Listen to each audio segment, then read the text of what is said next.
Imagine you're a prisoner of war in 1456, dragged before the most feared king in all of Europe. What I'm about to tell you is so disturbing that historians have tried to hide it for centuries. This is the story of Vlad the Impaler, and how cannibalism became his most powerful psychological weapon. And no, this isn't what you think. This isn't about madness or bloodlust. This is about the most calculated, terrifying military strategy ever devised by a human mind. By the end of this video, you'll understand why even the Ottoman Sultan, who had witnessed every form of cruelty imaginable, called Vlad the demon who walks the earth. Wallachia, 1456. Eastern Europe is under constant Ottoman threat, and a young prince named Vlad Dracula III has just reclaimed his throne through a brutal campaign that left thousands dead. But Vlad isn't your typical medieval ruler. He was raised as a hostage in the Ottoman court from age 11 to 18, where he learned that fear is the only currency that truly matters in this world. He witnessed firsthand how the Ottomans used psychological warfare to break their enemies before battles even began. Now at 25 years old, Vlad has returned to Wallachia with a mind shaped by 7 years of Ottoman brutality and a burning desire for revenge against everyone who betrayed his family. What you're about to discover will change everything you thought you knew about Dracula. Because yes, this is the real Dracula. And the reality is far more terrifying than any vampire story ever written. The year 1456 would become known as the Year of Blood in Wallachian Chronicles. But what made it truly horrifying wasn't just the killing. It was what Vlad did with the bodies afterward, and why he did it will shock you to your core. It all begins with what historians call the Feast of Traitors. Vlad has just defeated an army of rebellious boyars, local nobles who had betrayed his father and handed him over to his enemies. These weren't just political opponents. These were men who had watched Vlad's father being tortured to death and had done nothing to stop it. Some had even participated. But instead of simply executing them, Vlad has a much more creative plan. He orders his soldiers to bring the prisoners to the castle courtyard, but not for execution. Instead, he does something no one expects. He invites them to dinner. The prisoners, confused but hopeful for clemency, accept the invitation. What they don't know is that they're about to become both the guests and the main course. The banquet begins normally enough. Vlad sits at the head table smiling, making pleasant conversation with his guests. Servants bring wine, bread, even roasted meat. The atmosphere is almost festive. Some of the prisoners begin to relax, thinking perhaps Vlad has decided to show mercy. They couldn't be more wrong. As the evening progresses, Vlad regales his guests with stories of his childhood in the Ottoman court. He describes in vivid detail how the Turks would break their prisoners psychologically before killing them. The body dies once, he tells them, but the mind can die 1,000 times before that. The prisoners shift uncomfortably, but they continue eating and drinking, not yet understanding the true horror of their situation. Then comes the main course, and this is where the story becomes truly insane. Vlad stands up, raises his goblet, and makes a toast. To my faithful boyars, who have served my family with such dedication. He signals to his servants, who bring in covered platters.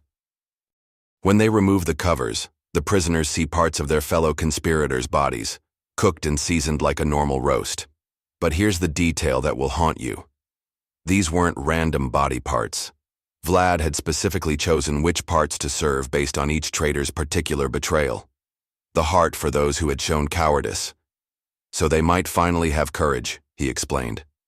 The liver for those who had been greedy, to satisfy their endless appetite.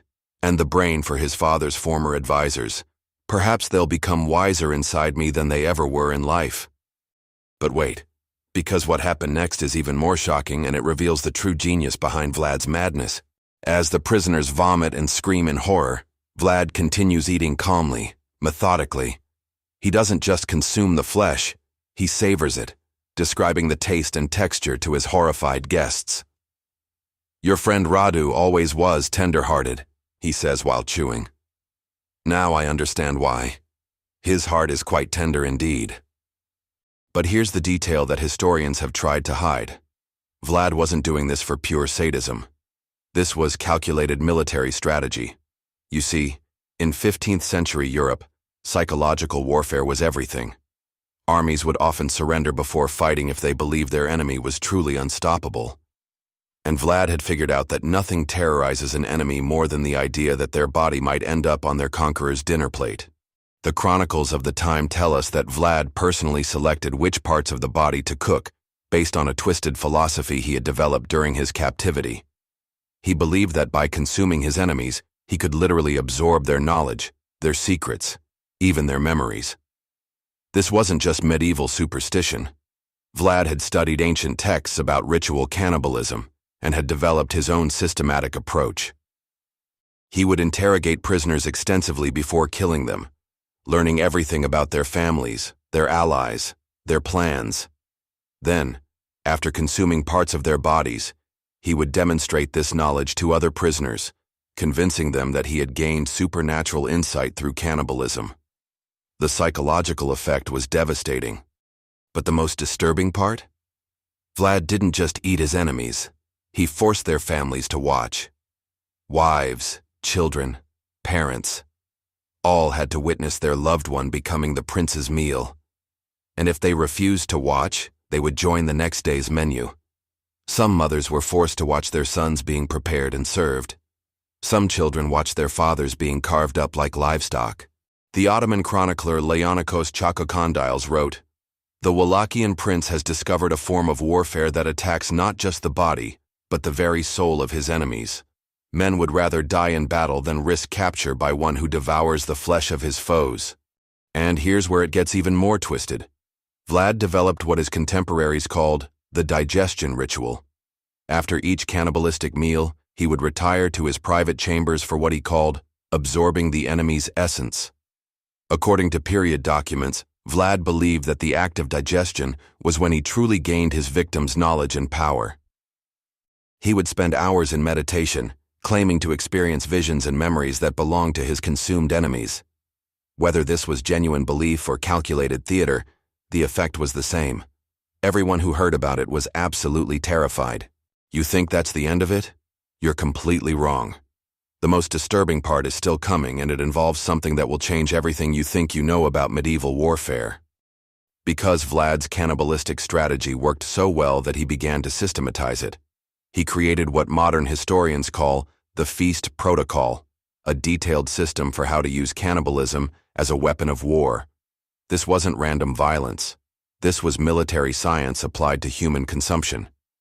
First, he would capture enemy commanders alive whenever possible. Then he would host elaborate dinners where he would serve parts of previously captured enemies to the new prisoners. But here's the genius part. He would serve each prisoner a part of someone they knew personally. A general might be served his own lieutenant's heart. A spy might be forced to eat his handler's brain. The psychological impact was immediate and devastating. Prisoners would break completely, revealing every secret they knew just to avoid being added to the menu. Vlad's intelligence network became the most effective in Eastern Europe, not through torture or bribery, but through the sheer terror of cannibalistic consumption. But Vlad took it even further. He began sending dinner invitations to enemy commanders before battles. These weren't metaphorical threats. They were actual formal invitations, complete with detailed menus describing how he planned to prepare and serve each recipient. The invitations would list specific body parts and cooking methods. Your liver, roasted with herbs from your own garden, or your heart, served rare as befits a coward. The psychological warfare was so effective that entire armies began deserting before battles even started.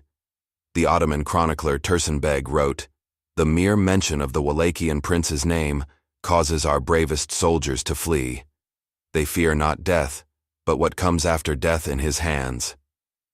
And here's the most chilling detail. Vlad kept detailed records of every person he consumed.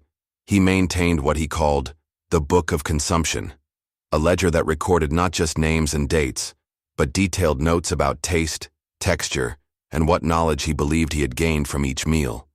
This book, according to some sources, contained over 400 entries by the time of his death. The book also contained Vlad's theories about which body parts provided which types of knowledge. Hearts gave courage and emotional insight. Brains provided intelligence and memories. Livers offered understanding of a person's deepest fears and desires. Hands revealed their skills and craftsmanship. It was a systematic approach to cannibalistic knowledge acquisition that was unprecedented in human history. But perhaps most disturbing of all was Vlad's practice of communal consumption. For particularly important enemies, he would invite his entire court to participate in the meal. Nobles, advisors, even visiting diplomats would be required to consume parts of the enemy. This served multiple purposes. It implicated everyone in his crimes, ensuring their loyalty through shared guilt, and it spread the terror even further, as these witnesses would carry the stories back to their own lands. The Venetian diplomat Niccolò Sagundino wrote in 1459, "I was compelled to witness such horrors that I fear my soul is forever stained. The prince served us what he claimed was the liver of a Turkish commander, and when I refused to eat, he threatened to add my own liver to tomorrow's feast. I ate, God forgive me, and the taste haunts me still." But what I'm about to tell you will change everything you think you know about how this story ends, because Vlad's cannibalistic strategy had consequences that reached far beyond his own lifetime.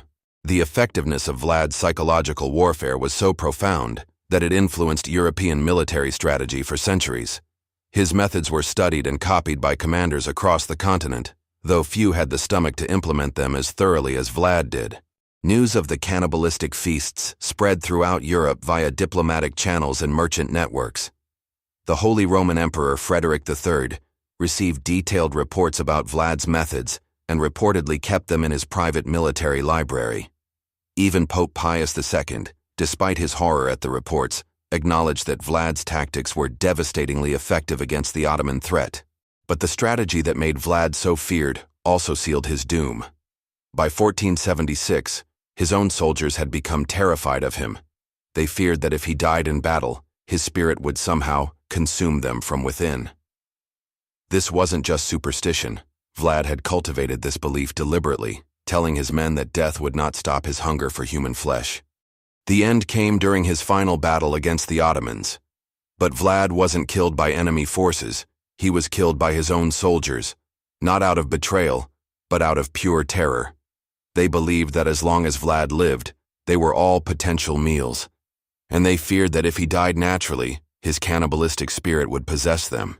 So they killed him themselves, but even then, they were too terrified to leave his body intact.